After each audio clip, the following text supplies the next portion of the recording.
Hello,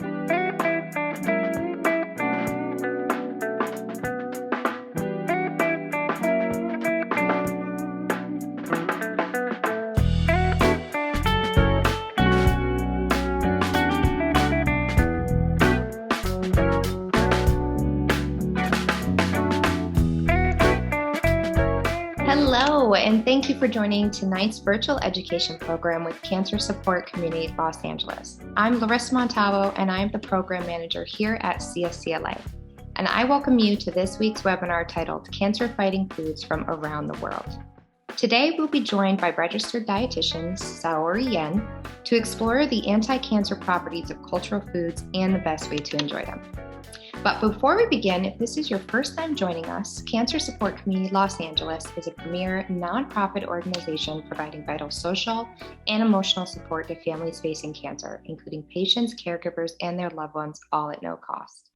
Our programs include support groups, healthy lifestyle classes, social activities, and educational programs such as this one. If you'd like to learn more about our services or watch our past webinars, please visit our website at www.cancersupportla.org. So without further ado, I'd like to welcome today's speaker. Saori Yen is a registered dietitian with a master's degree in nutritional science. As an outpatient oncology dietitian at Cedars-Sinai Cancer Center, Saori specializes in providing individualized nutrition counseling during active treatment and survivorship, as well as for cancer risk reduction. Having lived on 4 continents, studied 7 languages, and traveled to 25 countries, wow, Saori is passionate about learning from other cultures and incorporating cultural foods into an anti-cancer eating pattern. Based on the belief that evidence-based nutritional information should be accessible and approachable for all, Saori shares her cancer nutrition expertise in both English and Japanese on her Instagram page, which I'll be sharing in the chat momentarily. Welcome, Saori, and thank you so much for joining us today. Thank you, Larissa, for your warm welcome. I'm very excited to be here. We see so many participants. Yes, we're so excited. The floor is all yours. Thank you. Thank you. Let me share my screen. All right. So thank you, everybody, for joining me tonight as I share some evidence-based nutrition information about a fun and important topic, cancer-fighting foods from around the world.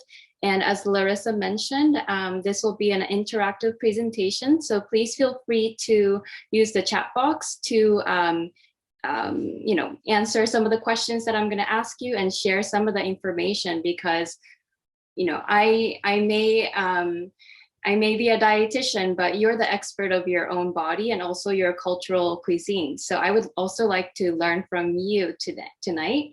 And a couple things. I know Larissa mentioned that if I don't get to all of the questions tonight, you can always email me, and the slides today will be shared with you as well, in case you're wondering. So let's get started. For you, it's a 2-part question. I want to know, first, the cultural cuisine that you grew up eating, so you can put it in the chat. And the second part of the question is what your favorite cultural cuisine is that's not your own.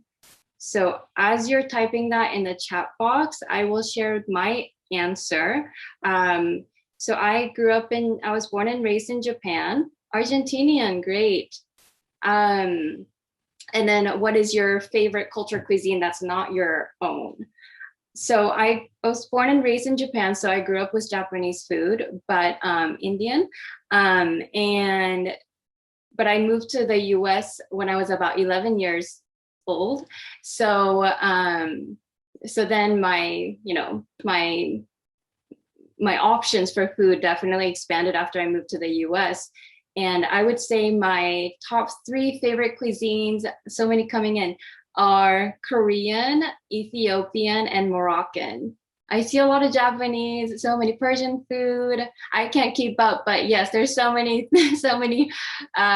delicious sounding cuisines coming in. Ethiopian, great. I don't think I can keep up with the chat, so but thank you so much for your participation. So we'll talk about, hopefully, many of the cuisines that you enjoy.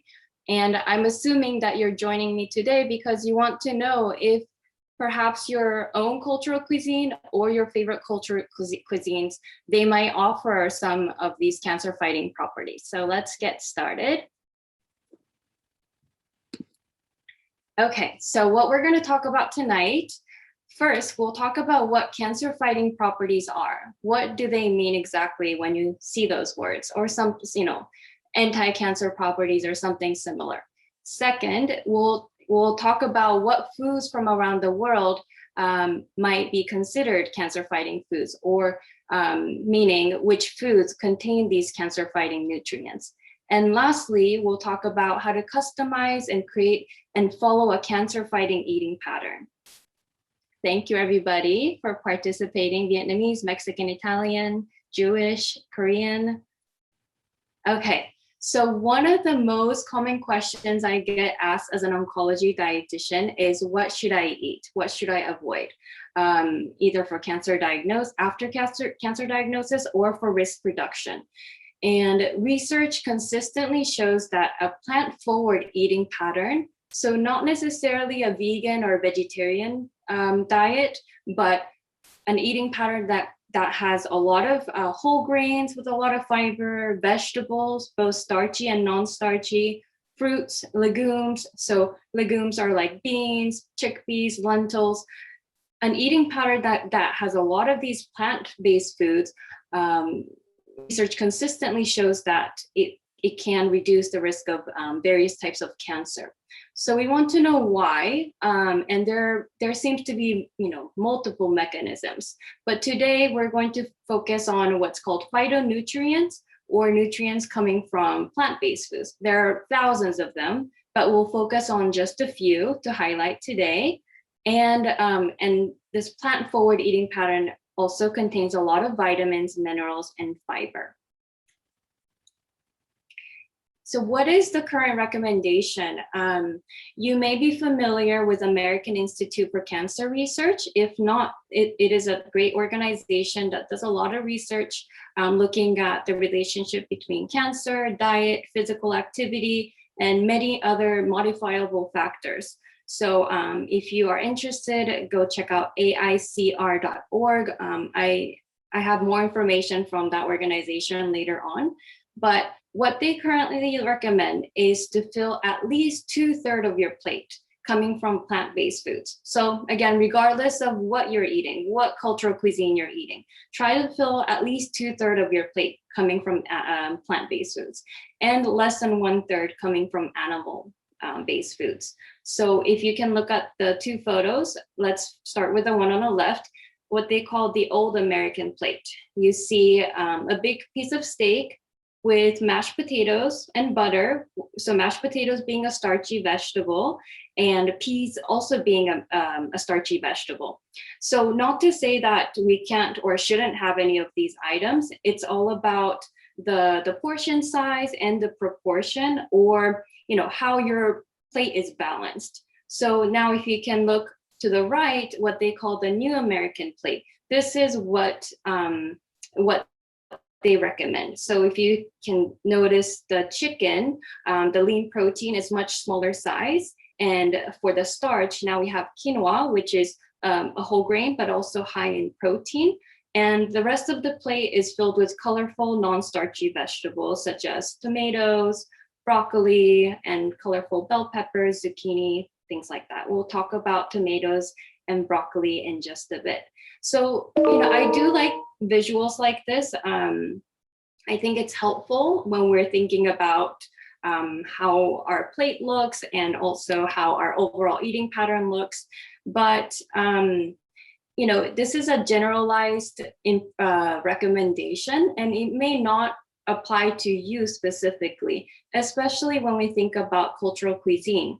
Some people may not be familiar with quinoa, or they don't like it. Maybe some people do not eat animal protein at all. So we want to make sure that it works for you. And another question that I get asked often as an oncology dietitian. So do we need to give up our favorite foods? Some people might come to me and ask, I love white rice. Do I need to give it up because I was diagnosed with cancer? Or I love bread, or I love this. Do I need to give up these things? And most of the time, if they're not, if they're not giving you a problem, you might be, there might not be a reason to give up your favorite foods. So what I want to emphasize is that there is no one right way to eat. All of us here, let's see how many of us are here right now.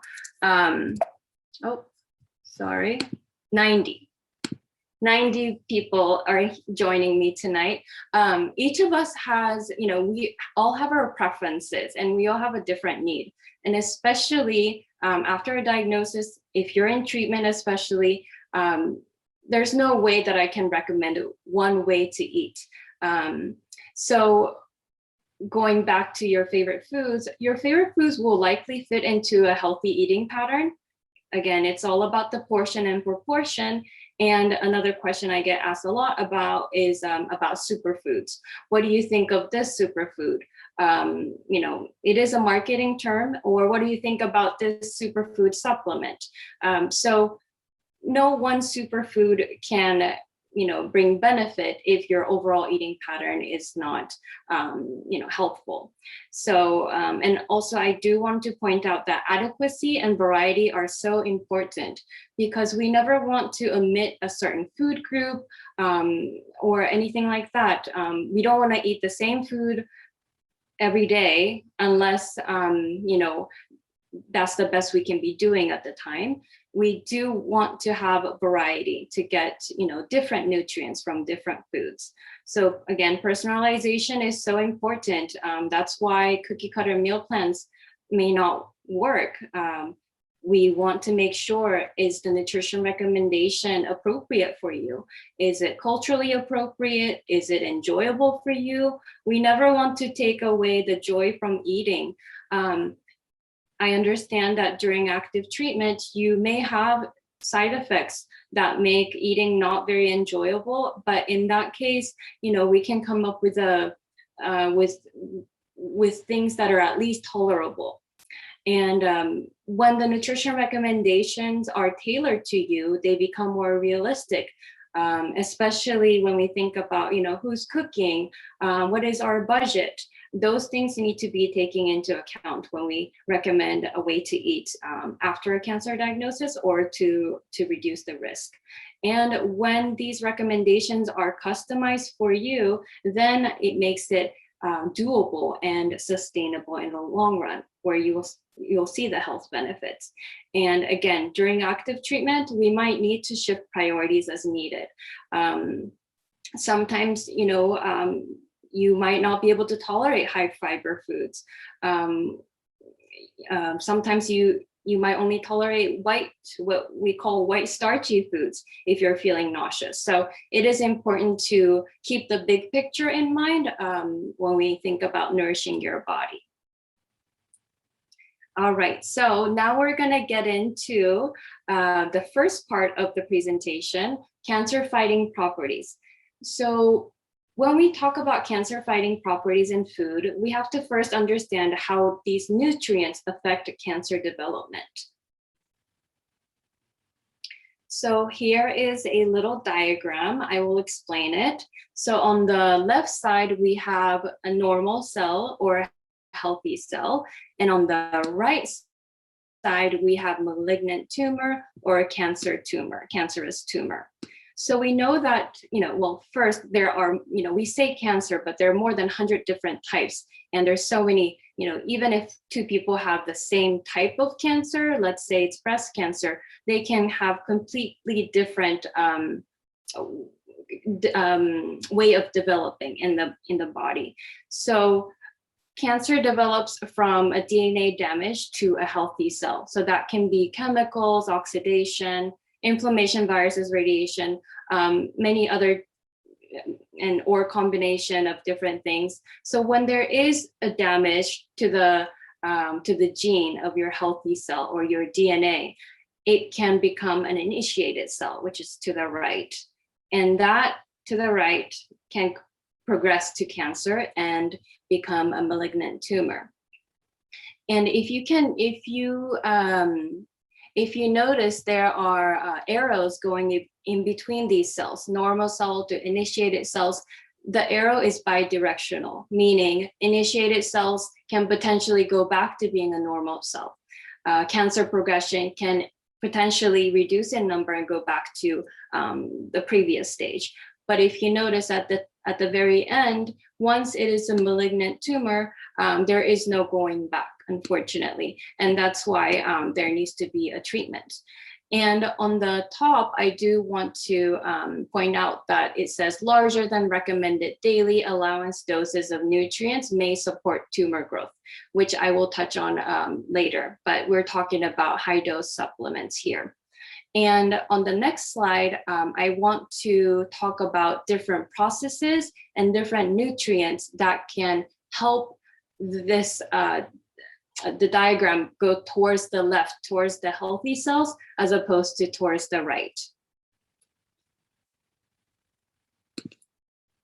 Okay, so this chart, it's gonna come back again a few more times. It's a lot of words, but basically on the left side, we have different processes where our body does a great job of protecting the healthy cells and preventing cancer initiation or progression. So there are different ways that, you know, our bodies can potentially protect these healthy cells, like detoxifying substances that can cause cancer or carcinogens.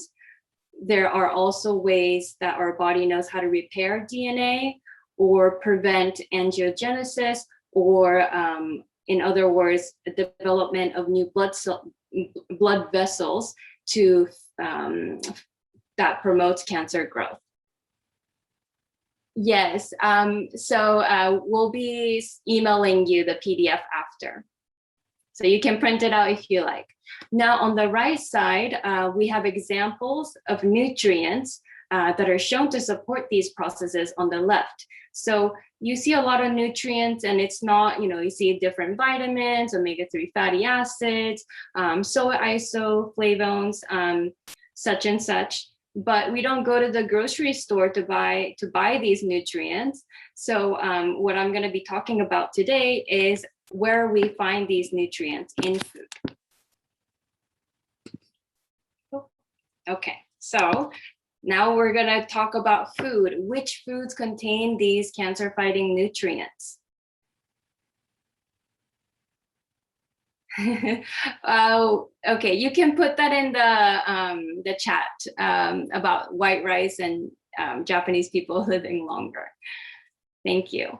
Thank you for your question. So the first nutrient that I want to focus on today, there are two, isothiocyanates and indole-3 carbonyl. So on the right side in orange, I circled some nutrients. They belong to the same family. I also circled sulforaphane. And on the left side, you can see what these nutrients can do for us in our body. So these isothiocyanates and indole-3 carbonyl, they are shown to detoxify carcinogens or substances that can cause cancer. They might help with apoptosis, which is cell death of initiated cells. So initiated cells are healthy cells that are damaged. These are shown to also prevent angiogenesis or the creation of new blood vessels that can help the cancer grow, and also suppression of inflammation. So, okay, now I have a question for you. Where do we find these nutrients, isothiocyanates or indole-3 carbonyl or sulforaphane? Anybody has any guess where we might find these cancer-fighting nutrients?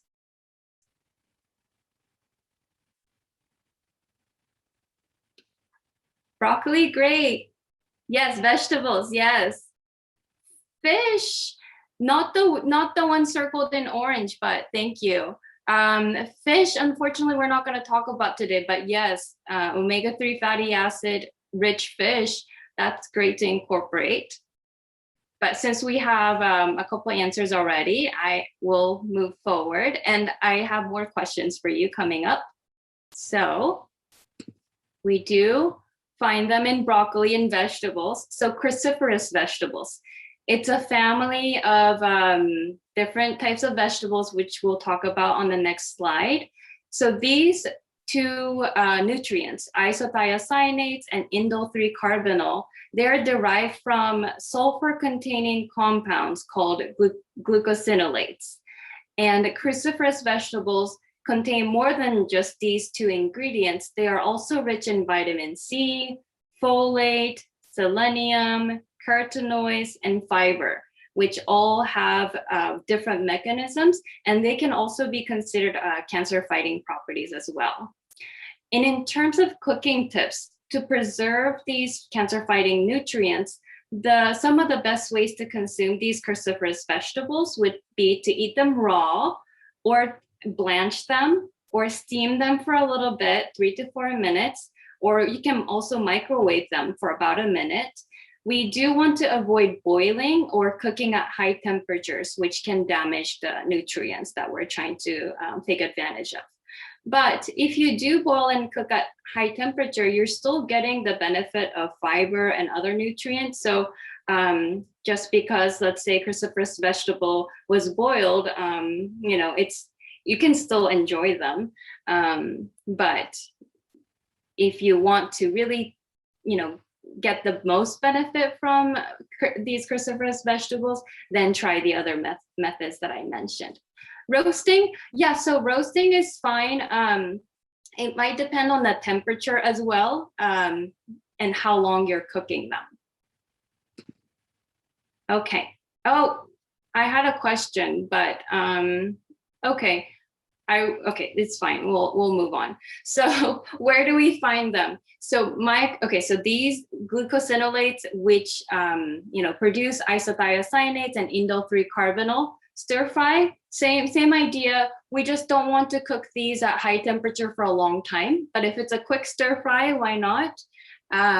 So cruciferous vegetables, they're not just broccoli, which is the point of the presentation today, right? Because there's so much more to cancer-fighting foods than just broccoli and kale.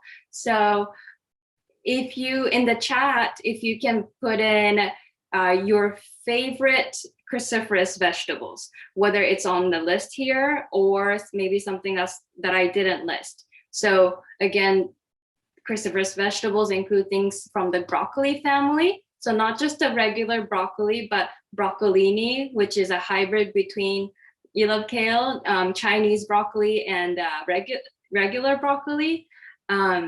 Great. Purple broccoli, Romanesco, broccoli sprouts, various kinds of mushrooms. Yeah, mushrooms, they do have great benefits as well. Cabbage, there's so many different kinds, spinach and collard greens, broccoli, cauliflower, some Asian cruciferous vegetables like napa cabbage, bok choy, Taiwanese cabbage, daikon radish, watermelon radish, which is very pretty, radish sprouts, or kaiware in Japanese. Yeah, I love daikon radish too. Or even like horseradish. Oftentimes that's included in wasabi. I don't know if you're familiar with wasabi. If you go eat sushi, it's the green thing. If it's spicy, that means they likely added horseradish to it, because the actual root of wasabi is not very spicy. Great. Okay. Well, thank you for sharing your favorite cruciferous vegetable. Now we're going to talk about cultural food examples. So I only listed 3. German kohlrabi schnitzel. I've never tried it, but it looks delicious. Has anyone tried German kohlrabi schnitzel? Or maybe you have a cultural food example that I didn't list here. So Russian sauerkraut can be a cultural food example, or Chinese gailan, which I might cook tonight. any cultural food example that uses cruciferous vegetable. I know that there was a long list of different delicious sounding cultural cuisines listed earlier. I saw Argentinian, Indian, Persian, Mexican, Japanese, Asian, basic American, Asian fusion, Indian. Anybody has an example of culture cuisine using cruciferous vegetable? If not, we can move on. Mexican fruta. I don't think I can pronounce it right, but that's interesting. So you call it like fruta on, but it's a cruciferous vegetable, Swedish. Okay, thank you, Britt. Stuffed cabbage, that's a great example. I wonder what kind of Swedish dish it is that has cruciferous vegetable, but water spinach, great. Thank you, Vilma. Okay, so now I want to, okay, I see, okay. Got it, vinegar, okay, pickled in vinegar. I wonder if they're fermented and they have probiotics. So now the second cancer fighting nutrient that I wanted to highlight, carotenoids. So again, on the right side, I circled a family of carotenoids, including vitamin A, lycopene, and on the left side, I have different processes that these nutrients are shown to support. So protect our DNA from oxidation, which is a type of damage that can happen to our cells, repair our DNA, again, induction of apoptosis or cell death in initiated cells, and regulation of our hormonal signals. So let's move on to see find out a little bit more about them. So we find them in yellow, orange, and red fruits and vegetables. And carotenoids include things like beta carotene, which is a precursor to vitamin A, meaning when you eat foods with a lot of beta carotene, our body can use that to create vitamin A in our body, and as well as lycopene. And consuming a lot of foods rich in carotenoids are shown to potentially help reduce the risk of lung cancer.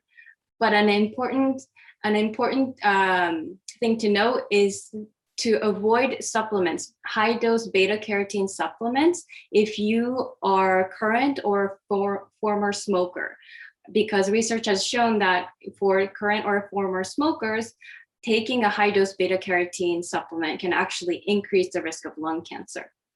And for ER negative breast cancer, carotenoids, eating a lot of carotenoids is also shown to reduce the risk of it. And some research shows that lycopene may help reduce the risk of prostate cancer. And as a cooking tip, since vitamin A is a fat-soluble vitamin, we want to cook it with a healthy fat source like olive oil or avocado oil to get the most benefit from them. So now my question to you is, you might be able to guess it, but what are some food sources of carotenoids? So butternut squash, great. So on the right side, so beta carotene and lycopene are just two of the examples. Carrots, great. Yeah, a lot of the orange, red, yellow fruits and vegetables like cantaloupe, carrots, pumpkins, sweet potatoes, but also colors. So some of the green vegetables like kale, spinach, turnip greens, they actually do contain carotenoids, but they're just hidden because of the green chlorophyll that's hiding the orange or red pigment. And for lycopene, we can find them in things like guava, tomato, papaya, pink grapefruit, watermelon. Which ones are your favorites? Which produce that are rich in carotenoids do you like the most? You can put in the chat.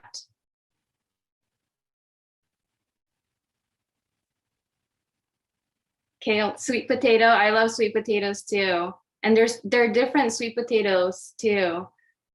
Papaya, watermelon, mango, kabocha squash.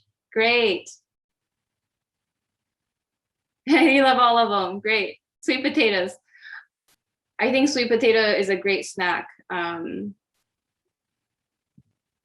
Beta carotene collard greens. Okay. So for somebody who's mentioned kabocha squash, Lynn, so here are some cultural food examples, but please add some if your food is not included. So North African shakshuka, which is made with tomatoes and eggs, or Indian palak paneer. Sometimes it's made with spinach, or sometimes it's what did they call it? Sag paneer, using another green leafy vegetable, or Japanese simmered kabocha, or is another cultural food example.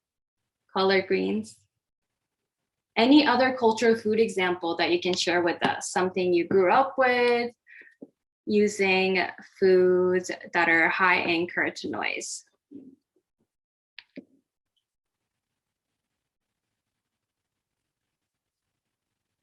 If not, that's okay.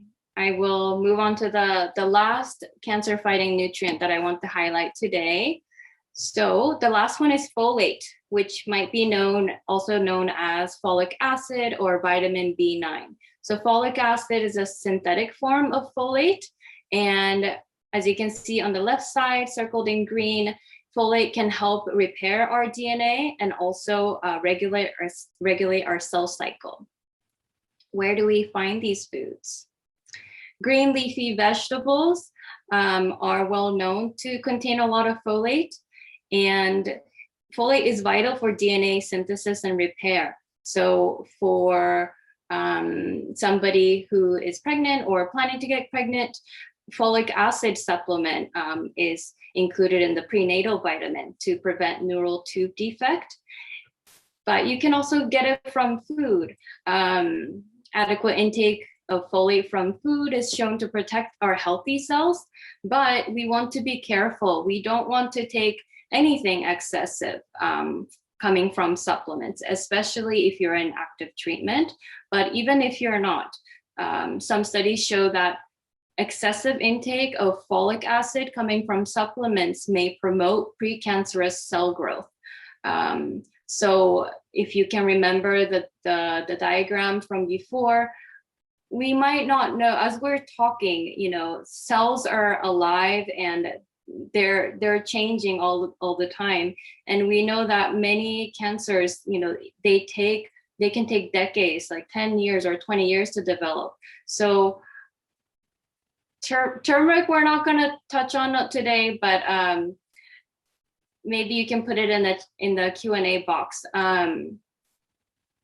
So we want to be careful with any kind of high dose supplement, because like I said, it is important for DNA synthesis, but it can potentially help the DNA synthesis of cancerous growth, cancerous cell growth.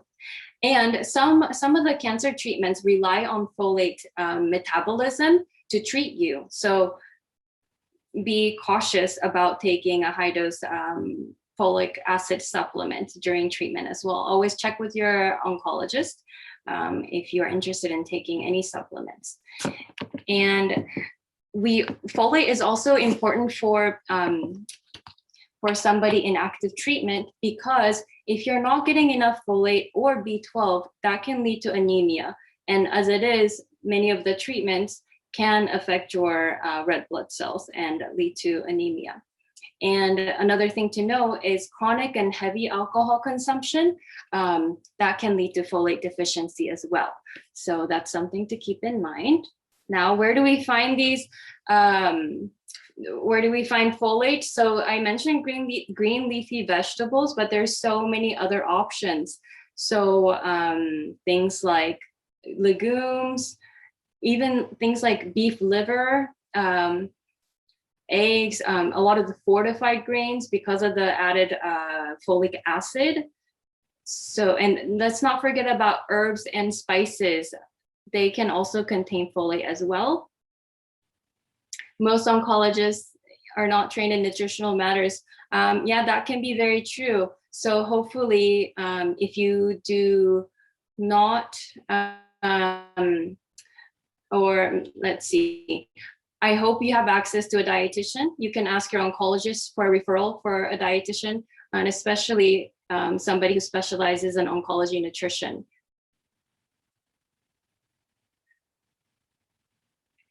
Let's see, I'm looking at the chat about vitamin E supplement. If you could please put that in the Q&A, maybe we can get to them. So here are some cultural food examples of folate. So liver and onions. Liver is actually, many people are not a fan of it, but if you do like it, it can be very helpful. It's high in iron, vitamin B12, and folate. So that is very helpful if you are anemic. It will also give you protein as well. I also included Kenyan sukuma wiki, which I love, which is collard greens from Kenya, as well as hummus, which I know many people enjoy as well. So we only had time to cover just 3 cancer-fighting nutrients, but how can we how can we customize and create an eating pattern that has a lot of these cancer-fighting foods? My favorite thing to do is to mix and match whatever you like, whatever cultural cuisine it comes from. Because again, we don't want to stick to an eating pattern that doesn't appeal to you. So feel free to mix and match your favorites. And I will share on the next slide, but I love going on culinary adventures and getting inspiration that way, whether it's to try new restaurants or cuisines or dishes, but also exploring ethnic grocery stores. I think it's so much fun. And these days, there's so many great resources out there, whether it's Instagram or YouTube, cookbooks, cooking classes. There's so many ways to learn about how to cook things, maybe an ingredient you're not familiar with. There's just so many ways to find inspirations. And experiment. Don't be afraid to experiment, even if it's not maybe I know someone mentioned that they like fusion foods. I have nothing against fusion foods. Even if it's not authentic, it doesn't matter, because if you're enjoying it, if you can borrow some, from a different culture to kind of create something that you're going to enjoy, if you can adapt recipes to add more cancer-fighting ingredients, maybe pair familiar, and maybe it's a recipe that you love, but maybe you can switch out some of the ingredients that might have more nutrients, or you can also change the cooking methods too. Maybe, maybe instead of frying, sauteing, or perhaps using less added sugar, less saturated fat, less salt, things like that. There's so many ways to experiment and enjoy these cultural foods that have a lot of cancer-fighting foods. And I wanted to, speaking of going on culinary adventures, we are so lucky to live in, or some of us who do live or work in Los Angeles County. There's so many places that we can go to where you can enjoy authentic cultural cuisines. I don't know if anybody wants to put in the chat where your favorite neighborhood is to enjoy cultural cuisines. So I think from this list, I love going to Koreatown and Little Ethiopia. I haven't been to some of these places, but I should. And if you have any maybe restaurant recommendations, or Inglewood, Sawtell Japanese. Yeah, and that's a good point too. Koreatown and Filipino town. Thai town, yes. Is that Hide Sushi, Sawtell? Yeah, that's a good point too, because it's not just Little Tokyo where you can get Japanese food. Sawtell has great Japanese restaurants, as well as South Bay, like Torrance and Gardena area. They have great Japanese restaurants. Persian ice cream. Yeah, I wonder if you get them at Persian Square, which is near Westwood.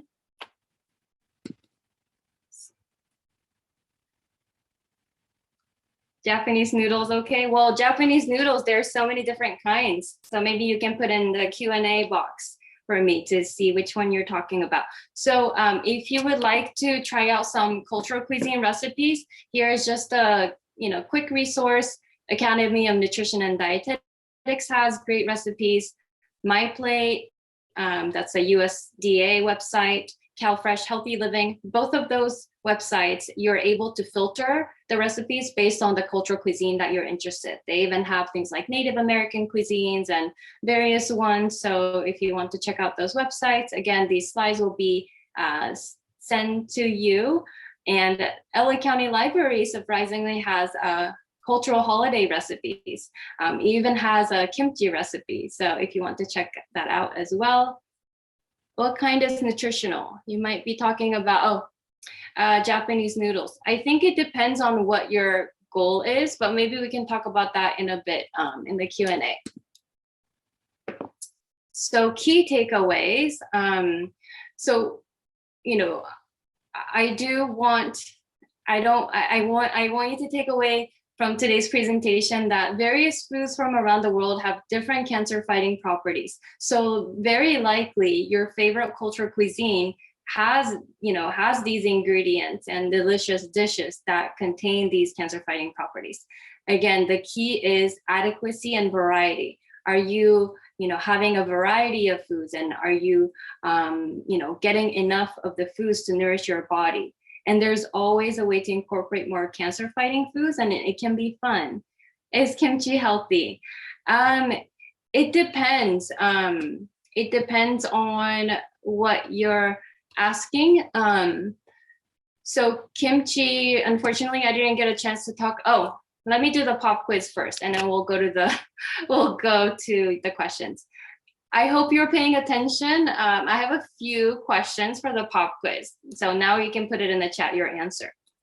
Question number 1, American Institute for Cancer Research recommends that we fill at least how much of our plate with plant-based foods? Yay! Yes, everybody got it right. At least 2/3, that's correct. So, we can keep that in mind moving forward, whether it's your dinner tonight or your breakfast tomorrow.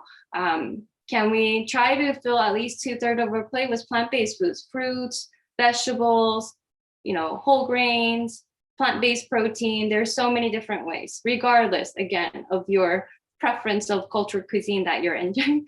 1,000%, you can do that too. Question number 2, what are 3 examples of cruciferous vegetables?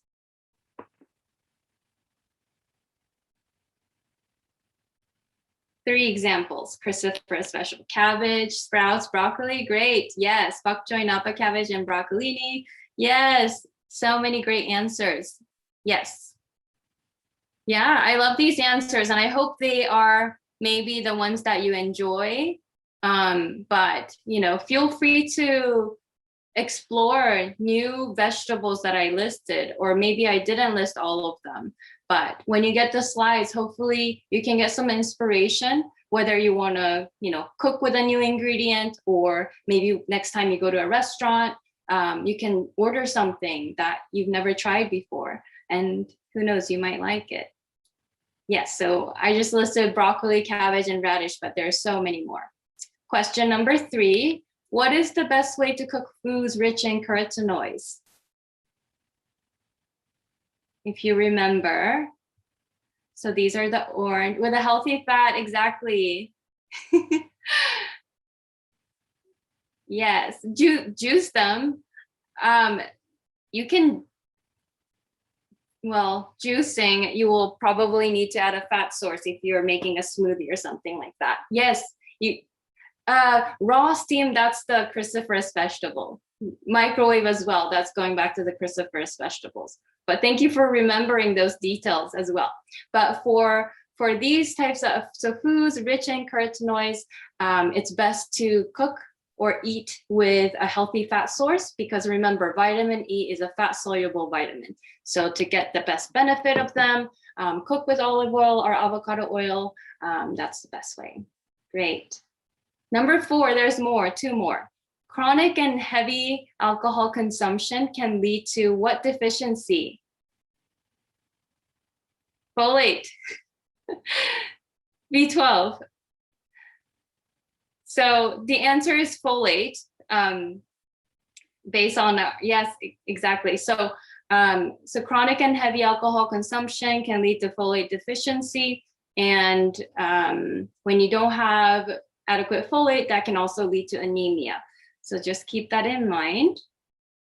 And last question, what is one way you can or you will incorporate more cancer-fighting foods into your eating pattern? What will you do after joining me tonight to talk about cancer-fighting foods from around the world? What can you do in addition to what you're doing already? Eat more fresh vegetables? Great. Salad, veggies, fruit at all meals, more salads. Yeah, add legumes, great. Variety, more veggies, fruits, whole grains, new grains. I love the new grains. There are whole grains that I've never tried either. And sometimes I don't know how to cook them, but I can always try them at restaurants first to see how I like them, or learn from somebody who knows how to cook them. Buy different types of vegetables. I love doing that as well. Go to a grocery store and buy a vegetable that I don't know what to do with and look up how to cook it. Lots of colors. I love that. More veggies and legumes. Farmers markets. Yes, I love farmers markets too. Okay. Cut down on chicken, turkey, fish, and eat more plant-based. Sure. Okay. That sounds great, because plant-based protein, they will give you more fiber as well. Chirimoya. Yeah, chirimoya. Great.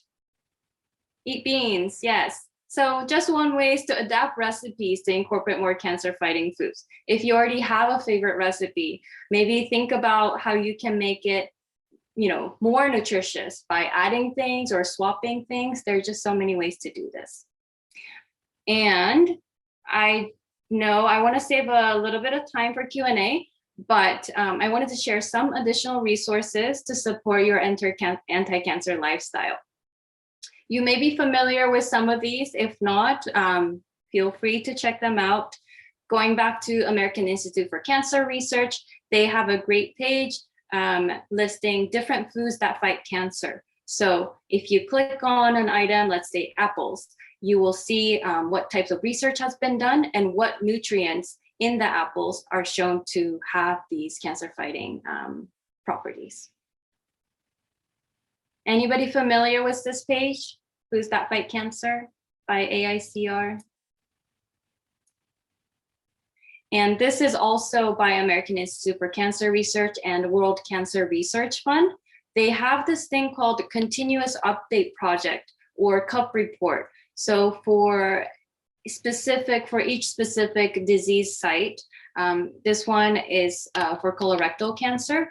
They have these reports with a lot of scientific evidence showing the relationship between diet, nutrition, physical activity, and other lifestyle factors. So they do have on the left side like a quick chart, quick summary, but if you want to read more in detail, you can download the whole report, which sometimes it can be like 50 pages. Yeah, beans can cause gas. Yes, that's true. But, sometimes it's the amount. So, it might help to eat a smaller amount at a time so that it doesn't cause too much gas. Your body kind of has to get used to it if you're not used to eating a lot of beans or legumes. This is another resource that I wanted to share that I love. Cook for Your Life from Fred Hutch Cancer Center. So this is a great website if you're looking for recipes. So they do have recipes catered for prevention or in treatment, survivorship. And what's great about it is over overseen by a dietitian. And also you can filter your recipes based on potential side effects you might be having, or maybe your nutrition goals. So for weight gain, for weight loss, maybe you have some side effects from treatment, like taste change, GI issues. So this is a great resource as well. There's a question about organic. If you could put that in the Q&A box, please. And just two more. This is a guideline from the US government, dietary guidelines for Americans. They do publish these guidelines every 5 years, and it's for the general public. But I find this handout very helpful and inspirational, because for each food group, like the vegetables, fruits, grains, dairy, they list different ingredients, and some of them I have not tried cooking with, but it's a great way to try different ingredients and realize that, again, it doesn't have to be just broccoli and kale. There's so many different ways to get similar benefits. So there's a list of, like, for example, dark green vegetables. It lists things like, let's see, like taro leaves, or something that's not turnip greens, watercress, something that may not be as common. By the Academy of Nutrition and Dietetics. Again, there is a way to enjoy cultural food and make it healthful, regardless of your what your cultural background is, whatever cultural cuisine that you're enjoying. We can always incorporate more fruits and vegetables, try different whole grains, and try lean protein, whether it's Latin American or Chinese. They also have other examples, Middle Eastern cuisine, Indian cuisine. So this is just another resource to support you. Some references, and now I am ready for questions.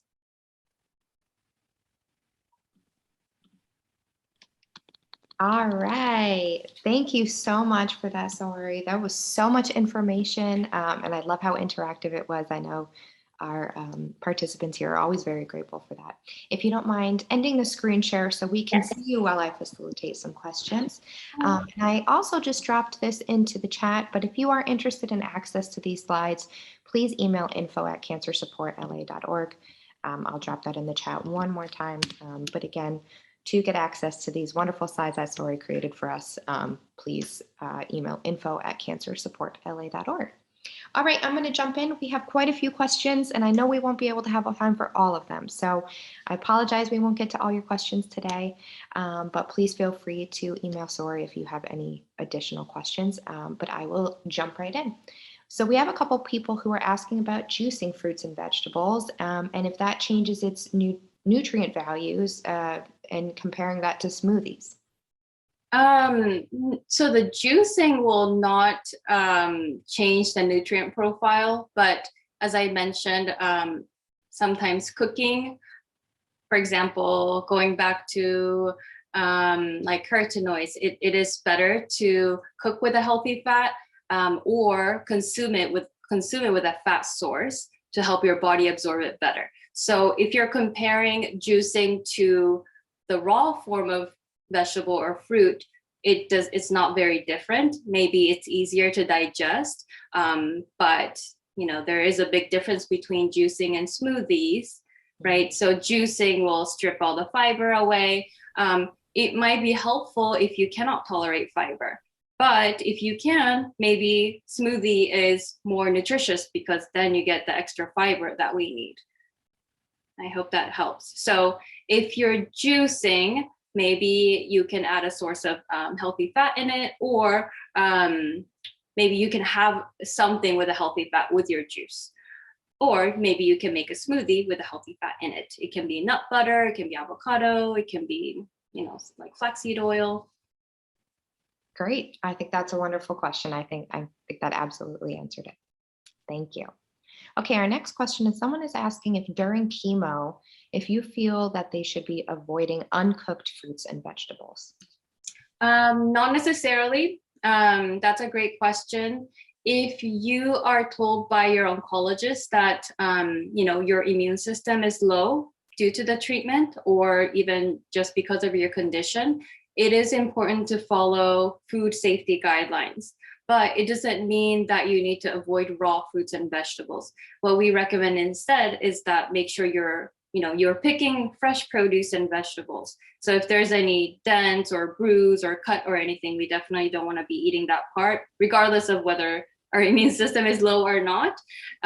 There is one vegetable that is considered high risk for foodborne illnesses, and that would be sprouts. So any kind of sprouts like bean sprouts or microgreens, those tend to be higher risk for foodborne illnesses. So that we do not recommend to eat raw if you are told that your immune system is temporarily low.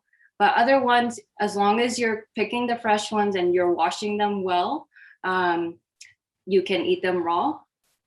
But it might also depend on your digestive abilities as well.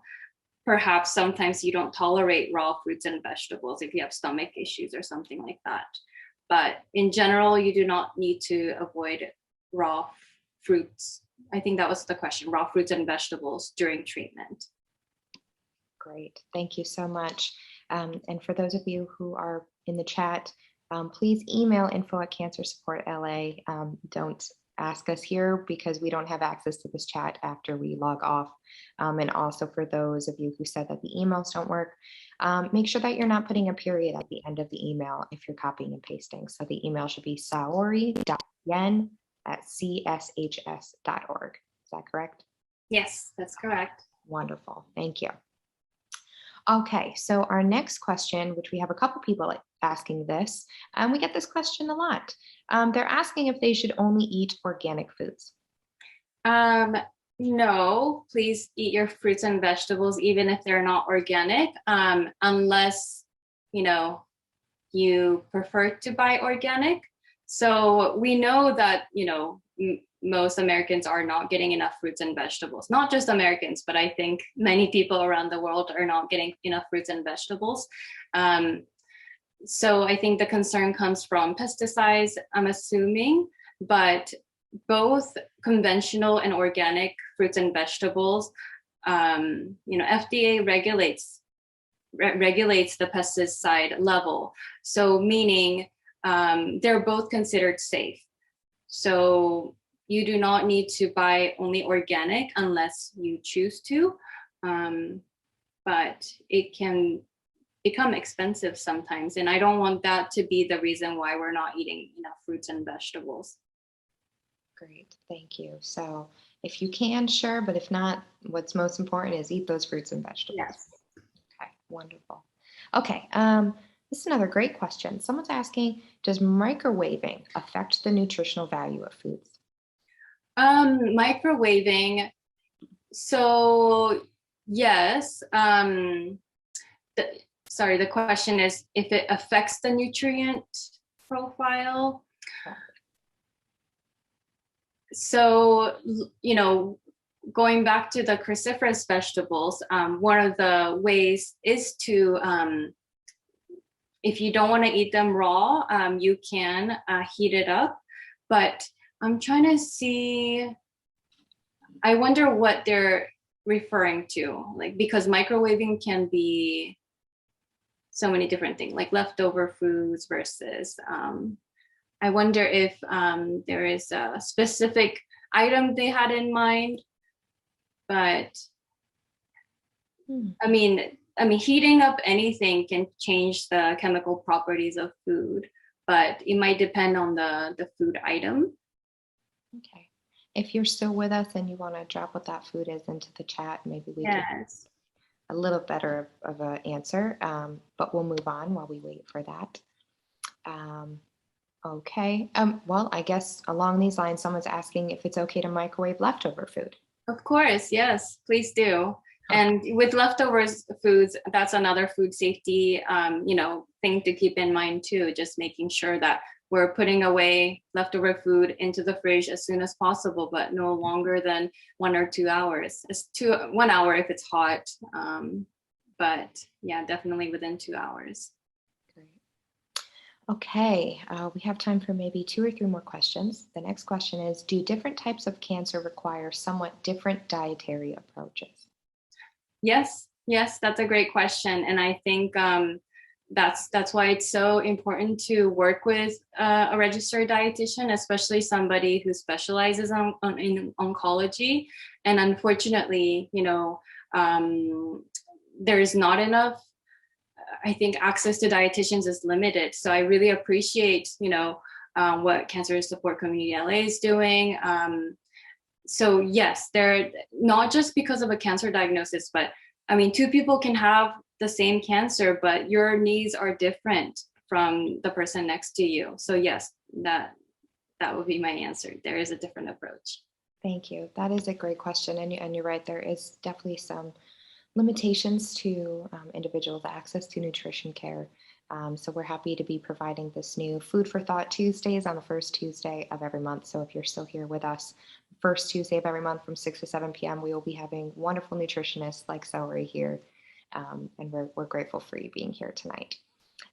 Okay, 2 last questions. Someone says, I love coffee. And does coffee have any cancer-fighting properties? Yes, it depends what kind of coffee. Are you talking about black coffee, or is it, sugar sweetened? That makes a difference too. But if you're talking about black coffee, yes, it can have some positive effects. It's shown that, coffee consumption can reduce the risk of liver cancer and endometrial cancer in particular. But, some people might drink coffee with added sugar, and, that might be a little bit of a different story. Great. Okay. And last question for tonight. Someone's asking if you can address antioxidants in fresh vegetables and fruits versus in supplements. And they're on chemo and radiation. So they're asking. Yeah, that's a great question. And Larissa, I'm glad you that's a very common question. So if you're in active treatment, please make sure you discuss your supplement use with either a dietitian or an oncologist. The concern is that, antioxidants coming from supplements, they're often in a very high dose that's not natural. So going back to the example I shared about high dose beta carotene supplements, increasing the risk of lung cancer. The study looked at high dose beta carotene. I wrote down the dose. It was a lot of the studies looked at 20 to 30 grams of beta carotene, which equals 15 to 20 cups of cooked broccoli. So what we can easily consume in a pill form can be so much higher than what's naturally consumed through food, and that can potentially be a serious concern, especially during active treatment, like chemotherapy, radiation therapy. Some studies show that, taking these antioxidant supplements can potentially create an environment in your body that tries to protect both your healthy cells and cancer cells from the treatment, making the treatment less effective. So that is why, if you want to be on the conservative side, you don't want to take antioxidant supplements, especially during active treatment, and try to get it from food. And I think there's so much that we don't know yet about how these nutrients affect us and how they're beneficial for us. What we know, though, is that there seems to be a synergistic effects, meaning, different foods that we eat, they together create these positive health benefits. So we can't just pick one thing and then, make a high dose supplement and expect that it's going to be just as beneficial as getting it from the food. I didn't even realize that was such a great question. So I'm so happy that this attendee asked that. So thank you. I am so sorry to everyone. I know we still have a lot of questions, and unfortunately we are all out of time for tonight. But I urge you to join us again next month to shoot Saori an email if you have any further questions. And again, if you want access to the slides, to email info@cancersupportla.org. Thank you so much for being here tonight, all of you. And thank you, Saori, for such a wonderful webinar and for making me so incredibly hungry. Thank you, everybody, for joining. Have a great rest of the night. Have a great night.